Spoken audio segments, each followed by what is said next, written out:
नमस्कार। हम पढ़ रहे हैं अध्याय 9 राजा और विभिन्न वृत्तांत। भाग 5 में आज मैं जिस विषय को या जिन विषयों को लेकर उपस्थित हुआ वो विषय रहेंगे अकबर की धार्मिक नीति का प्रभाव। दूसरा विषय रहेगा अकबर की महानता के कारण कौन से ऐसे कार्य थे जो अकबर को महान बनाते उनके बारे में जानकारी दूंगा।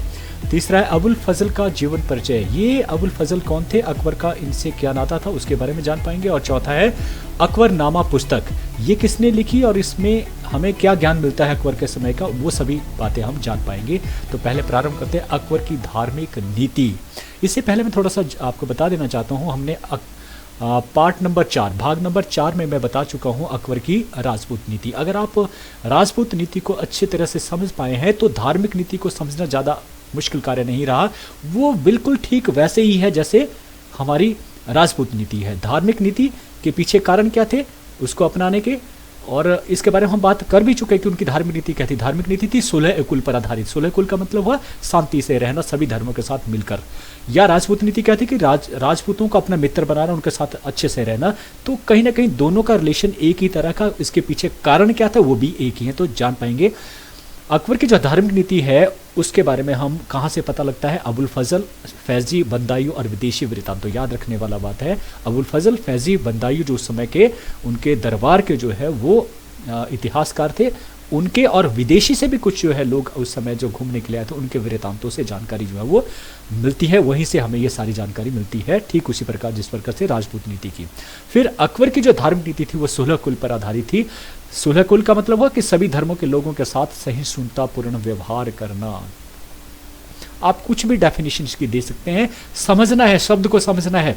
शब्द बोलता है सुलह कुल का मतलब होता है कि शांति से रहना, सुलह से रहना, धर्म के नाम पर कोई बड़ा आडंबर खड़ा ना करना, एक दूसरे को ज़्यादा सुपीरियर ना समझना, सभी को बराबर का दर्जा देना, बराबर से रहना, उसे कहा गया सुलह कुल। और इस नीति को अपनाए जाने के पीछे कारण क्या थे, अकबर ने क्यों इसको अपनाया, उसके पीछे कारण एक एक करके।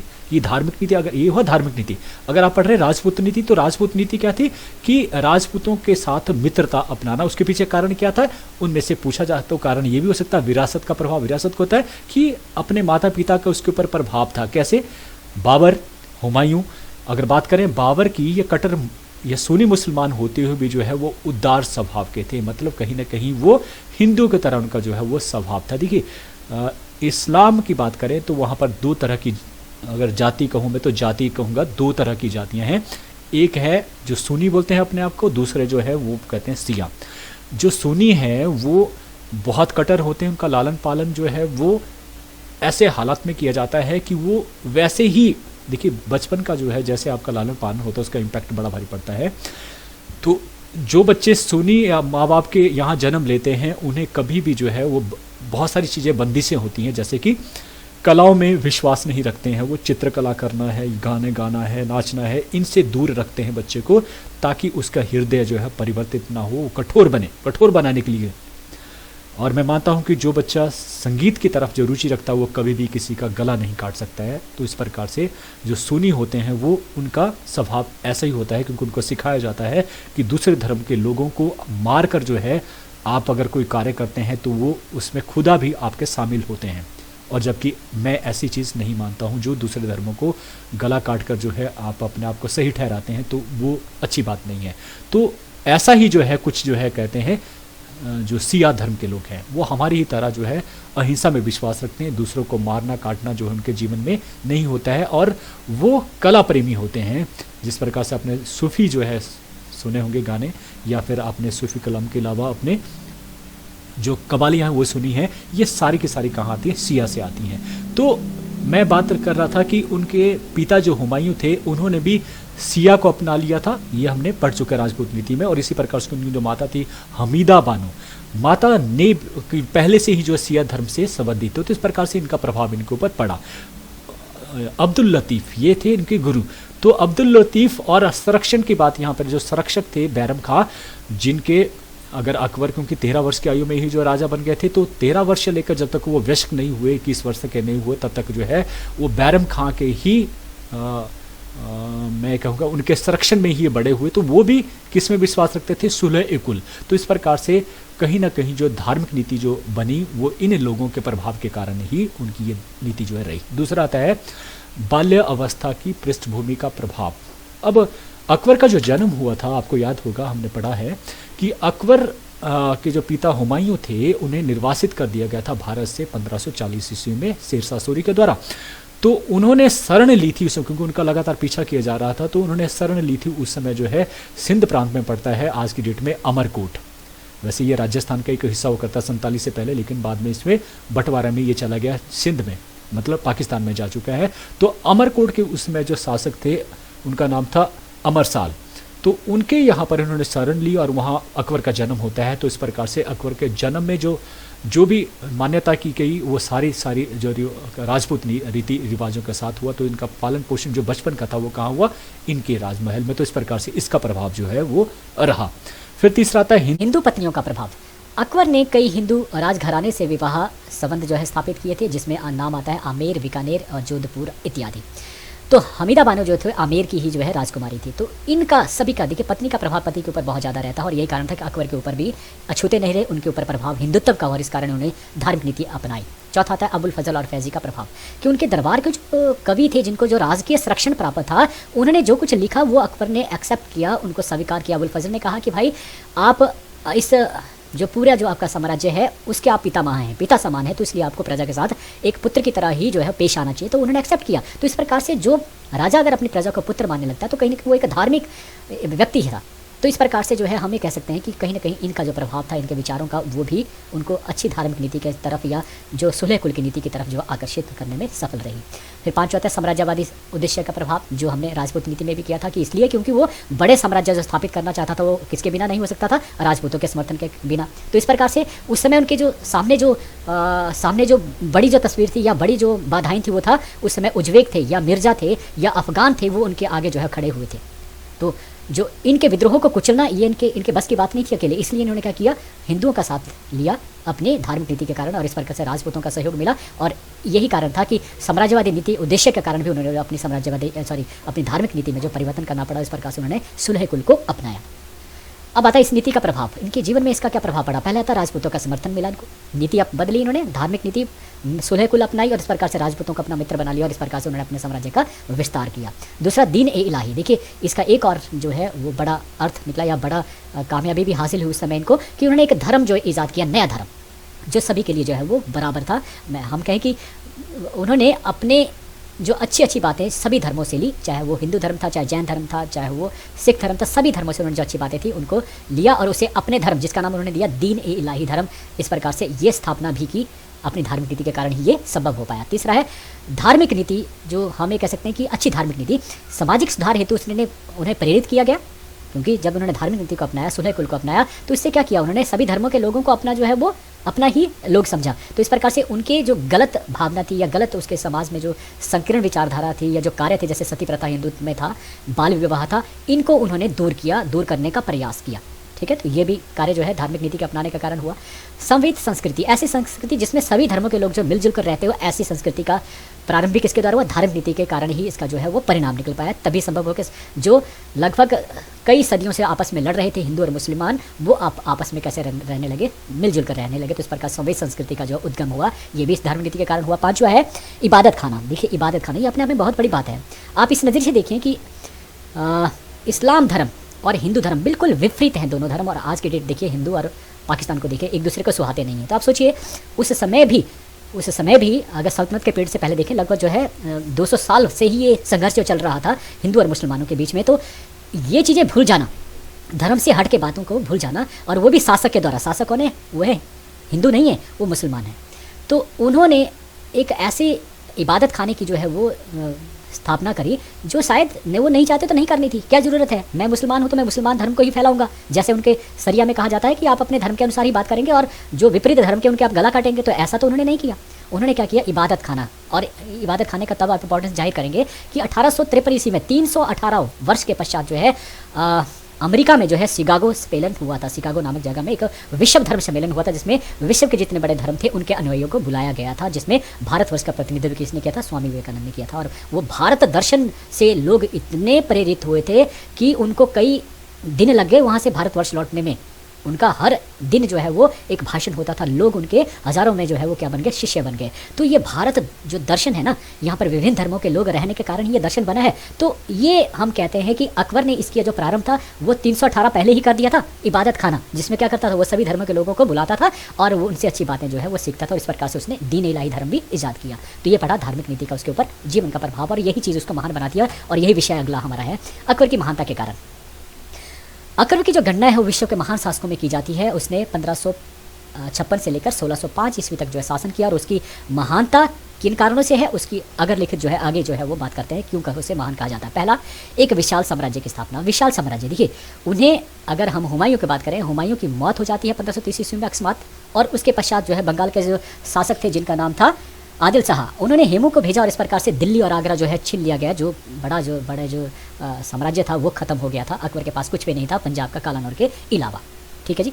तो अब इतने बड़े साम्राज्य के ऊपर विस्तार करना, देखिए कहाँ था उनका साम्राज्य। जब उनकी मौत हुई तो उनका जो साम्राज्य था वो पूर्व में बंगाल से लेकर उत्तर पश्चिम की तरफ जाएं तो यहाँ पर हिंदू कुश पर्वत आता है, वहाँ तक फैला हुआ था। अगर उत्तर में बात करें तो यहाँ पर पड़ता है क्या, नेपाल को छोड़कर यहाँ पड़ता है हिमालय पर्वत, और हिमालय पर्वत से नीचे जो है ये जो डार्क वाला हिस्सा है, तो यहाँ तक उन्हें जो है अगर बात करें ये गोदावरी वाला जो है एरिया जो है। लेकिन कुछ एक प्रदेश ऐसे भी थे जिनके ऊपर उसने अधिकार नहीं किया, बल्कि वो दूसरों को दे दिया उन्होंने। किसके लिए? ताकि वहाँ से खीराज हासिल करते दक्षिण की तरफ। जैसे औरंगजेब ने क्या किया कि इन जगहों को भी जीत लिया, अपने साम्राज्य में ला लिया। इसने जीता और उन्हें अपने साम्राज्य में नहीं मिला, तो कृष्णा नदी तक इनका जो साम्राज्य जो फैला हुआ था, ये देखा जाए तो इस प्रकार से इतने बड़े साम्राज्य स्थापित करना जिसके पास कुछ भी नहीं था, तो ये अपने आप में महान बनाती है ना, तो इसलिए उनको महान कहा जाता है। दूसरा, एक कुशल शासन प्रबंध की स्थापना। देखिए इससे भी बड़ा साम्राज्य जो है वो औरंगजेब ने स्थापित किया था, अकबर से भी ज़्यादा, लेकिन उसके पास जो है एक कुशल शासन प्रबंध नहीं था। ये अकबर ने ही दिया अपने लोगों को। बड़ा साम्राज्य हो सकता है, बड़ा देश हो सकता है, लेकिन वहाँ पर लोग क्या सुखी हैं, क्या लोग अच्छा जीवन व्यतीत कर रहे हैं, ये बड़ा इंपॉर्टेंट है। तो अकबर ने ये चीज़ दी, कैसे दिए? ईमानदार अधिकारी को नियुक्त करके, और उसमें धर्म नहीं देखा। देखिए धर्म उनके ये कभी आड़े नहीं आया। उनके अगर उनके बड़े पदों में देखें, जो बड़े बड़े मनसब के ऊपर थे, 7000 से भी ऊपर मनसब के थे, उनमें हिंदू भी बराबर के थे। और ये तब जब इस्लाम में हिंदुओं को काफिर कहा जाता हो, तो सोचिए आप उनको उस समय भी अपने धर्म के प्रति कितनी जो है वो जिल्लत सहना पड़ी होगी लोगों की तरफ से, लेकिन फिर भी उन्हें बादशाह रहते जो है इन चीज़ों का कभी ख्याल नहीं किया। उन्होंने सरिया को कभी भी लेकर नहीं आए। वो सरिया क्या हुआ कि जिन नियमों के आधार पर आप शासन चलाते हैं, और उसे लिखा गया था किसके द्वारा? इनके इस्लाम के धर्म के संस्थापक जिनका नाम मोहम्मद, पैगंबर मोहम्मद। तो उन्होंने कहा था कि इन तरीक़ों से आप जो है वो राज्य चलाएंगे, लेकिन उन्होंने उसकी परवाह न करते हुए एक ऐसा समाज, ऐसी धार्मिक सहिष्णुता की नीति अपनाई जो सभी के लिए मान्य था, जिसमें हिंदू भी आराम से रह सके, ईसाई भी, सिख भी, सभी। तो इस प्रकार का कुशल शासन प्रबंध देना भी उन्हें जो है क्या बनाता है? महान बनाता है। तीसरा था धार्मिक सहनशीलता की नीति अपनाना, जिसकी बात हम पीछे कर चुके हैं कि उन्होंने बहुत सारे ऐसे कार्य किए जिससे वो लगता है कि उनका धर्म उनके सर के ऊपर नहीं चढ़ा हुआ था। जैसे कि आज की परिस्थितियाँ देखेंगे आप, हर जगह अगर आप देखेंगे कोई भी आपस में किसी भी चीज़ को लेकर लड़ रहा है तो धर्म सीधे ही बीच में आ जाता है। राजनीति में धर्म इतना ज़्यादा आ गया है कि हम हर चीज़ को जो है वो धर्म के से ही देखते हैं, तोलते हैं, जो गलत है। तो देखिए धार्मिक शहंशाह ने क्या किया, अकबर ने क्या किया? सबसे पहले उसने जो है 1563 ईस्वी में धार्मिक कर को हटा दिया, जिसकी बात हम कर चुके हैं कि धर्म की जो यात्रा होती थी, चाहे वो सिखों की यात्रा हो चाहे हिंदू की यात्रा हो, उसके ऊपर कोई कर नहीं देना चाहता, उसे हटा दिया गया। 64 में जजिया कर हटा दिया गया। जजिया कर क्या था कि गैर जितने भी मुस्लिम थे, मुसलमान धर्म के अलावा जितने भी दूसरे धर्म के लोग थे, उन्हें ये कर देना पड़ता था, क्योंकि इनकी रक्षा के लिए रक्षा कौन कर रहा है? अकबर। अकबर किस धर्म से है? इस्लाम धर्म से है। तो इस प्रकार से अलग से धर्म होने के कारण हमें देना पड़ता जजिया कर। तो ये दोनों ही कर कैसे थे? धार्मिक कर थे, इसलिए अकबर ने इसे हटा दिया था, क्योंकि वो धार्मिक बराबर का दर्जा जो सभी को देता था। तो ऐसा करके उसने क्या किया? हमारे दिलों को जीत लिया। तो सती प्रथा पर भी उसने प्रतिबंध लगाया, लेकिन कैसे? इच्छा के अनुसार, कि जो सती देना चाहती है खुद इच्छा से, तो वो तो ठीक है, लेकिन जो इच्छा से नहीं और जो लोग जबरदस्ती उसको जो धकेल देते थे, जला देते थे जिंदा, उनके साथ उसने क्या किया? प्रतिबंध लगा दिया। तो ये भी अच्छा कार्य था। 1578 में सुलह कुल, जिसकी बात हम कर चुके हैं, इसकी नीति अपनाई। 318 वर्ष पहले ही सोच लिया था। सभी धर्मों के लोगों को बुलाकर जो है इस तरह का दीन इलाही जैसे धर्म बनाना, तो ये सारे कार्य जो है वो क्या बनाते हैं? उसको धार्मिक सहनशीलता की नीति अपनाने के कारण ही उसे जो है वो महान जो है ये कार्य बनाते हैं। फिर आता महान कला प्रेमी, चौथा था महान कला प्रेमी। अब ये सभी जानते हैं कि अगर यहाँ बात करें, चित्र को भी देखा जा सकता है कि ये चित्र जो है वो बनाया गया है तानसेन का, और यहाँ दरबार में सभी सुन रहे हैं। तो तानसेन के बारे में माना जाता था कि दिया जो है खुद ब खुद जल उठता था जब वो गाते थे। इतने वो मीठे और इतना जो है उनके ऊपर जो है संगीत वो भगवान की तरह जो है वो रच चुका था, बस चुका था। तो ऐसे ही बहुत सारे एग्जाम्पल है। देखिए दिल्ली में हुमायूं का मकबरा अगर आप देखें तो उसमें यहाँ पे हिंदी ईरानी जो है वो कला मिलेगी, हिंदू की जो कला है उस शैली में भी आपको मिलेंगे। आगरा अगर फतेहपुर सीकरी में जाएं, आगरा में जाएं, फतेहपुर सीकरी जो अकबर के शासनकाल में जितने भी इमारतें बनी है वो कैसे बनी है, हिंदू और ईरानी शैली में बनी है। 1602 इसमें बुलंद दरवाज़ा बनाया गया था, वो भी अगर देखें तो उसमें भी इसी शैली का जो है वो एग्जाम्पल मिलता है। दरबार में उनके जो दरबार में बात करें तो दसवंत और जो बसावन थे, 2 प्रसिद्ध चित्रकार थे, उनकी चित्रकला देखिए बहुत ही खूबसूरत सुंदर। और इस तरह तानसेन का नाम तो संगीतकार, प्रसिद्ध संगीतकार। तो इस प्रकार से उसके शासनकाल में एक महान कला प्रेमी के तौर पर जो है प्रोजेक्ट होते हैं अकबर, तो इसलिए उनको महान बनाया जाता है। पांचवा है एक महान साहित्य प्रेमी उनके शासनकाल में। अगर और भी आप देखेंगे औरंगजेब तक कोई भी ऐसा शासक नहीं था जिसके शासनकाल में साहित्य में खासतौर पर सबसे ज़्यादा प्रगति हुई हो। तो साहित्य देखिए आपने पढ़ा होगा, अबुल फजल का नाम कई बार आ चुका है, तो उन्होंने आईन अकबरी लिखी। तुलसीदास, आईन अकबरी के बारे में आगे भी चर्चा करेंगे। तुलसीदास का नाम सुना होगा पर रामचरितमानस उन्होंने लिखा और जिसे आज भी बच्चों को पढ़ाया जाता है, ये भी अकबर के शासनकाल में ही लिखी गई। सूरदास का सुरसागर भी अकबर के शासनकाल में। अब्दुल रहीम की सतसाई, ये भी जो है ये भी साहित्य कब लिखे गए, अकबर के शासनकाल में ही। तो संस्कृत ग्रंथ जितने थे उस समय, महाभारत था, रामायण था, राजतरंगिणी थी या पंचतंत्र की जो कहानियाँ आती हैं, ये सभी जो ग्रंथ थे उन्हें फारसी भाषा में अनुवाद भी अकबर ने करवाया ताकि जो इस्लाम धर्म के लोग हैं वो भी हिंदुत्व को समझ पाएँ, हिंदू लोगों के धर्म के बारे में जानकारी हासिल कर पाएँ। तो इस प्रकार से ये सारी बातें जो है उन्हें महान बनाती है अकबर को। तो ये 5 कारण थे। अब आता है अबुल फजल के बारे में, जो उनके इतिहासकार राज दरबारी थे, उनके बारे में परिचय। अबुल फजल का पूरा नाम जो अबुल फजल इबन मुबारक था। इनका जो संबंध था वह अरब के हिजाजी परिवार से था और इनका जन्म हुआ था 14 जनवरी 1551 ईस्वी में। अबुल फजल ने अकबरनामा, याद रखना अकबरनामा नामक जो प्रसिद्ध पुस्तक लिखी और आईन अकबरी जो उसी की एक जिल्द थी। अबुल फजल अकबर के नवरत्नों में से, याद रखना 9 रत्न उनके दरबार में थे, जिसमें बीरबल भी आते हैं, राजा टोडरमल भी आते हैं, इनका नाम भी आता है अबुल फजल का। तो इस प्रकार से ये मुख्य व्यक्तियों में से हैं। प्रारंभिक जीवन मान लेते हैं। इनका जन्म आगरा में हुआ था और अबुल फजल बचपन से ही काफ़ी प्रतिभाशाली बालक थे और इनकी इतने ये अपने विषय में इतने गुण और कुशल समीक्षक विद्वान की तरफ इन्होंने ख्याति जो अर्जित की और केवल मात्र 20 वर्ष की आयु में ही ये शिक्षक बन गए थे। जब बच्चा जो है वो समझदार होने लगता है, समझ बूझ आने लगती है, तब तक ये इतने परिपक्व हो चुके थे कि ये शिक्षक की उपाधि इनको मिल चुकी थी।